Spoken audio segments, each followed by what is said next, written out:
Let's start with chapter 3, Delhi, 12th to 15th century.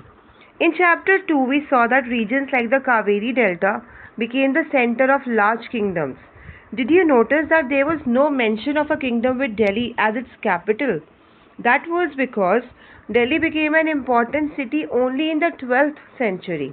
Now take a look at table 1. Table 1 is on the next page, kids. See, this is a table 1 on page number 31. Delhi became the capital of a kingdom under the Tomar Rajput, who were defeated in the middle of the 12th century by the Chauhans, also referred as Shahmanas of Ajmer. Now, it was under the Tomars and Chauhans that Delhi became an important commercial center. Many rich Jaina merchants lived in the city and constructed several temples. Coins minted here called Delhiwal had a wide circulation. The transformation of Delhi into a capital that controlled vast areas of the subcontinent started with the foundation of the Delhi Sultanate in the beginning of the 13th century. Now take a look at table 1 again and identify the 5 dynasties that together made the Delhi Sultanate. So let's read the table 1.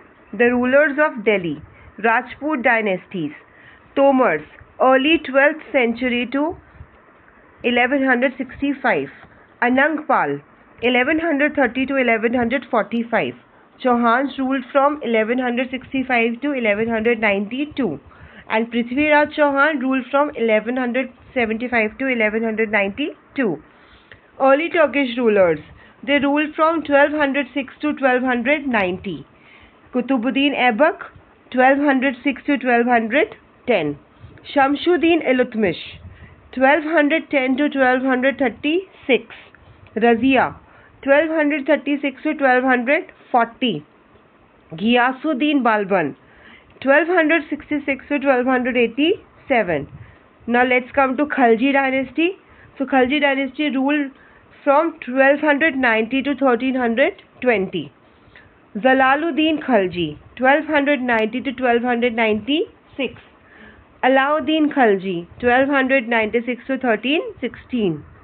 Tughlaq dynasty. Tughlaq dynasty ruled from 1320 to 1414.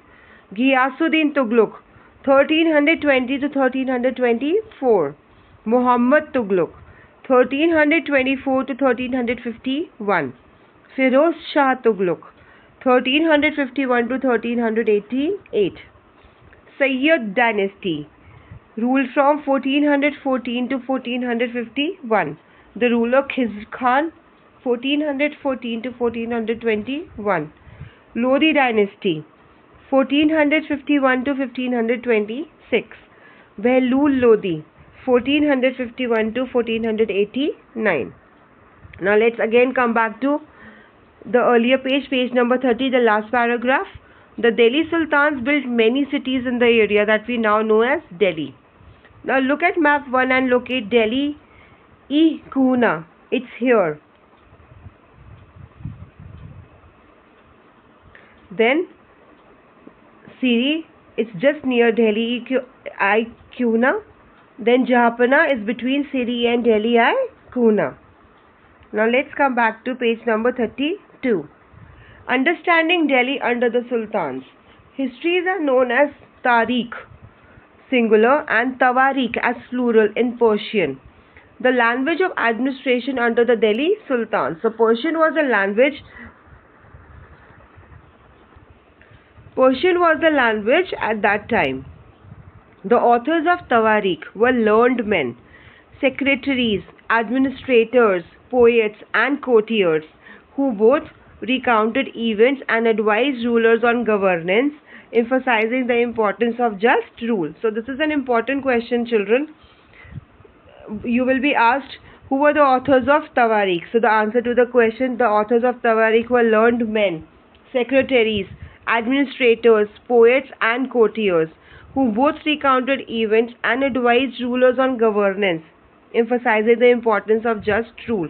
And one more important question, what was the language used during the administration under the Delhi Sultan? So the language is Persian. Now The question, you can see the question on the blue box on the left hand side. Do you think the circle of justice is an appropriate term to describe the relationship between the king and his subjects? So the answer to this question is yes. I think the circle of justice is an appropriate term to describe the relationship between the king and his subjects. The circle of justice. Fakhr-i-Mudabir wrote in the 13th century, a king cannot survive without soldiers, and soldiers cannot live without salaries. Salaries come from the revenue collected from peasants, but peasants can pay revenue only when they are prosperous and happy. This happens when the king promotes justice and honest governance. So the answer, I've already answered to the question, do you think the circle of justice is an important term to describe the relationship between the king and his subjects? So the answer is yes. Now next, keep the following additional details in mind. Number 1. The authors of Tawarikh lived in cities, mainly Delhi, and hardly ever in villages. Number 2. They often wrote their histories for sultans in the hope of rich rewards. Number 3. These authors advised rulers on the need to preserve an ideal social order based on birthright and gender distinctions. Their ideas were not shared by everybody. Now please note down the definition of birthright. Birthright privileges claimed on account of birth. For example, people believed that nobles inherited the rights to govern because they were born in certain families. And what are gender distinctions? Social and biological differences between women and men. Usually, these differences are used to argue that men are superior to women, because earlier it was a male-dominated society. In 1236, Sultan Iltutmish's daughter Razia became Sultan.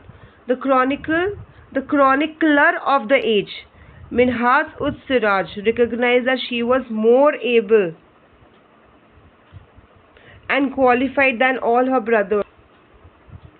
In 1236, Sultan Iltutmish's daughter Razia became Sultan. The chronicler of the age, Minhaj-uz-Siraj, recognized that she was more able and qualified than all her brothers. But he was not at all comfortable having a queen as a ruler, nor were the nobles happy at her attempts to rule independently. She was removed from the throne in 1240. What Minhaj-uz-Siraj thought about Razia? What other important female rulers of India did? Minhaj-uz-Siraj thought that the queen's rule went against the ideal social order created by God, in which women were supposed to be subordinate to men. Now they used to think that this is a God's order, that always men will be superior to women.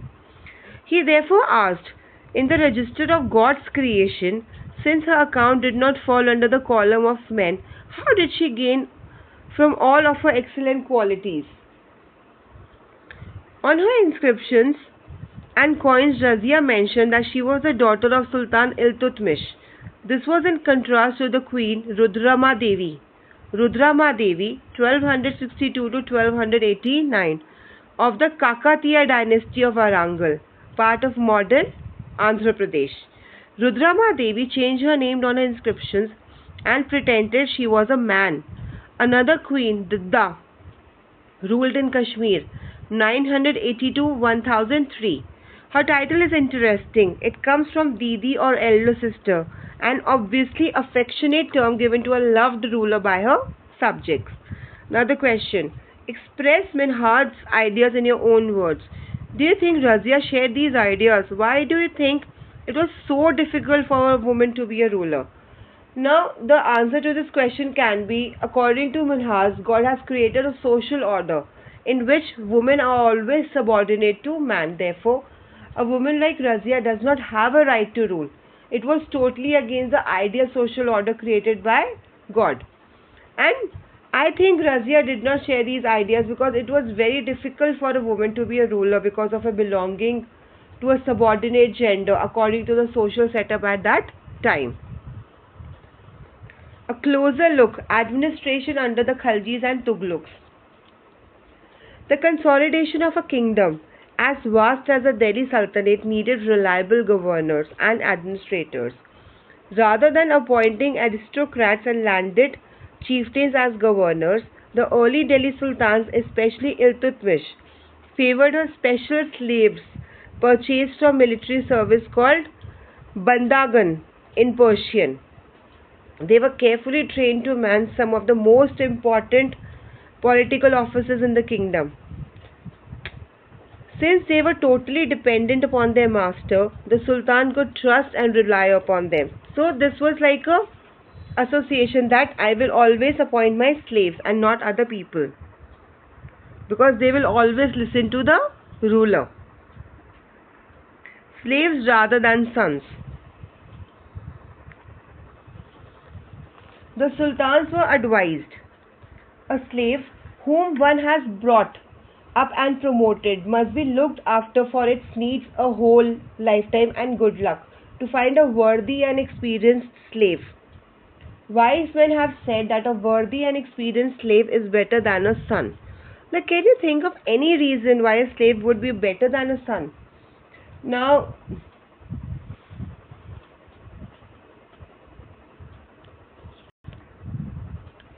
a well brought up slave always serves better than a son is in the old days of the master. The answer to this question is a well brought up slave always serves better than the son in the old days of the master. The Khaljis and Tughlaqs continued to use Bandagan and also raise people of humble birth who were often their clients to high political positions. Please note down the definition of client: someone who is under the protection of another, or dependent or hanger on. They were appointed as generals and governors. However, this also introduced an element of political instability. Slaves and clients were loyal to their masters and patrons, but not to their hireds. Sultans had their own servants. As a result, the accession of a new monarch often saw conflict between the old and the new nobility. The patronage of these humble people by the Delhi sultans also shocked many elites, and the authors of Persian Tawarikh criticized the Delhi sultans for appointing the low and base born to high offices. Officials of Sultan Muhammad Tughlaq. Sultan Muhammad Tughlaq appointed Aziz Kumar, a wine distiller, Firuz Hazam, a barber, Manka Tabak, a cook, and two gardeners, Lada and Pira, to high administrative posts. Ziauddin Barani, a mid-14th century chronicler, reported their appointments as a sign of the Sultan's loss of political judgment and his incapacity to rule. Now, why do you think Barani criticized the Sultan? The Sultan Muhammad Tughlaq appointed lower caste or base-born people to the higher administrative posts by ignoring the nobles. That is why Barani criticized Sultan. Now let's proceed. Like the earlier sultans, the Khalji and Tughlaq monarchs appointed military commanders as governors of territories of varying sizes. These lands were called Iqta, and their holder was called Iqtadar or Mukti. The duty of the Muktis was to lead military campaigns and maintain law and order in their The duty of the Muktis was to lead military campaigns and maintain law and order in their Iqtas. In exchange for their military services, the Muktis collected the revenues of their assignments as salary. They also paid their soldiers from these revenues. Control over Muktis was most effective if their office was not inheritable and if they were assigned Iqtas for a short period of time before being shifted. These harsh conditions of service were rigorously imposed during the reigns of Alauddin Khalji and Muhammad Tughlaq. Accountants were appointed by the state to check the amount of revenue collected by the Muktis. Care was taken that the Mukti collected only the taxes prescribed by the state and that he kept the required number of soldiers. Now there were also other taxes levied. Please read the pink box on the right hand side. The orange box. Now there were also another taxes levied: khums, zakat, zizvah. Khums was consisted of 1/5 of war booty and 1/5 on mines and treasure trove. Zakat was one of the religious duties enjoined upon all Muslims, under which they had to give 40th part of their annual savings to the needy and the travelers. It is often suggested that the practice of paying zakat was started by Prophet himself, and it had been made obligatory for all Muslims who had financial means to do so.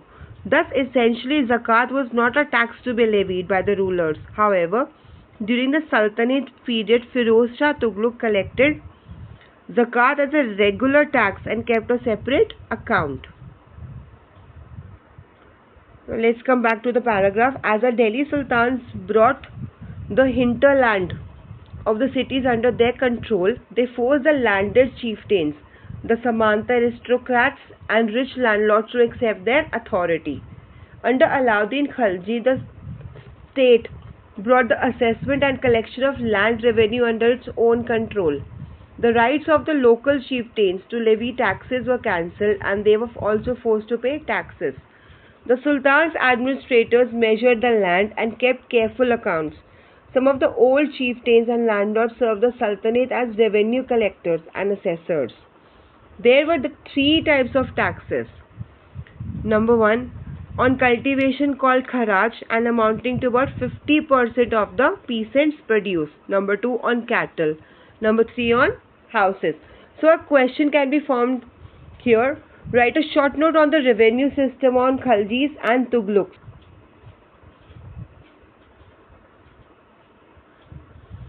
It is important to remember that large parts of the subcontinent remained outside the control of the Delhi Sultans.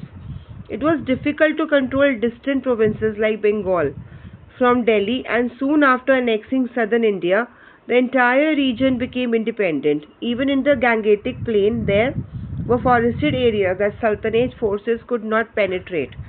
Local chieftains established their rules in these regions. Sometimes rulers like Alauddin Khilji and Muhammad Tughlaq could force their control in these areas, but only for a short duration.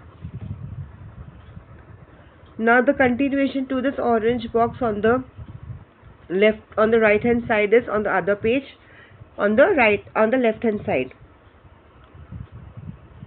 However, during the Sultanate period, Firoz Shah Tughlaq collected zakat as a regular tax and kept a separate account for it, although there were instances of even influential people evading this tax. On import and export, particularly the Muslim traders were obliged to pay a 2.5% zakat, both under the Delhi Sultans and the Mughals. Zizvah was a tax paid by the non-Muslims who had been given the status of zimmis or protected people by the state. In the Sultanate period, initially it was collected along with the land tax, but Firoz Shah Tughlaq collected zizha as a separate tax. Now let's read this yellow box. Chieftains and their fortifications. Ibn Battuta, a 14th century traveller from Morocco, Africa, explained that chieftains sometimes fortified themselves in mountains, in rocky, uneven and rugged places, as well as in bamboo groves. In India, the bamboo is not hollow, it is big. Its several parts are so intertwined that even fire cannot affect them, and they are on the whole very strong. The chieftains live in these forests, which serve them as ramparts, inside which are their cattle and their crops. There is also water from them within, that is rainwater, which collects there. Hence they cannot be subdued except by powerful armies, who, entering these forests, cut down the bamboos with specially prepared instruments. Now describe the ways in which the chieftains arrange for their defense. So the ways were: the chieftains fortified themselves in mountains. So this is the answer. The above paragraph is the answer to this question. The chieftains fortified themselves in mountains, in rocky, uneven and rugged places, as well as in bamboo groves. The bamboo grove forests serve as ramparts. Inside with people lived with their cattle and their crops. Also, rainwater was collected to fulfill their water needs. Very hard to cut. This made it suitable and most defensive place to live in. Is it clear? The Mongols under Genghis Khan invaded Transoxina in northeast Iran. The Mongols under Genghis Khan invaded Transoxiana in northeast Iran in 1219, and the Delhi Sultanate faced their onslaught soon after. Mongol attacks on the Delhi Sultanate increased during the reign of Alauddin Khilji and in the early years of Muhammad Tughlaq's rule. This forced the two rulers to mobilize a large standing army in Delhi, which posed a huge administrative challenge. The Sultanate in the 15th and the 16th centuries. Now take a look at table 1 again. Children, the table 1 is here.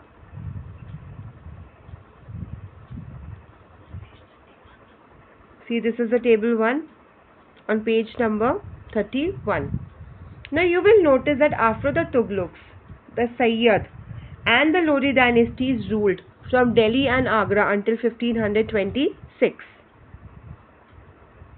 By then, Jaunpur, Bengal, Malwa, Gujarat, Rajasthan and the entire South India had independent rulers who established flourishing states and prosperous capitals. This was also the period which saw the emergence of new ruling groups like the Afghans and the Rajputs.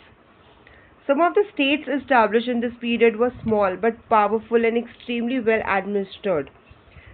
Sher Shah Sur 1540 to 1545 started his career as a manager of a small territory from his uncle in Bihar and eventually challenged and defeated the Mughal Emperor Humayun 1530 to 1540, 1555 to 1556.